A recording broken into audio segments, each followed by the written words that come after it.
50 लाखचा term insurance कितीचा असेल guess करा. फक्त 8 ते 9 हजार, तेही ॲन्युअली. हो, ऑफकोर्स टर्म इन्शुरन्स काढताना ते डिपेंड करतं तुम्ही किती वर्षांसाठी भरतायत आणि तुमचं प्रेझेंट एज काय.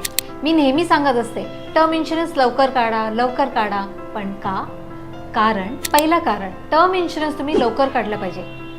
कारण का तुमची एज कमी असते. दुसरं, तुमचं प्रीमियम फिक्स होतो जोपर्यंत तुमचं प्रीमियम पेइंग टर्म असतं. तिसरं महत्त्वाचं पॉईंट, जर तुमच्यावर कोणी फायनान्शियली डिपेंडेंट असाल तर तुम्हाला टर्म इन्शुरन्स फार गरजेचं आहे.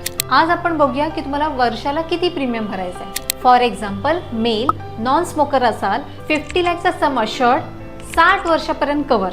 समजा तुमची एज 25 असेल तर तुम्हाला वार्षिक 7,965 भरायचं आहे आणि मंथली 663.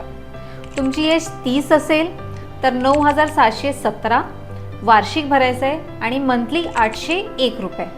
तुमची एज 40 असेल तर 15,812 वार्षिक भरायचं आहे आणि मंथली 1,317. तर तुम्ही बघितलं, कमी वेळात तुम्हाला कमी प्रीमियम भरायचं आहे. जसं तुमचं एज वाढतंय तुम्हाला जास्त प्रीमियम भरावं लागेल. हा व्हिडिओ आवडला असेल त्याला लाईक आणि शेअर करा. मी दीपा, तुमची फायनान्शियल गोल प्लॅनर, नेहमी तुमच्या सेवेत.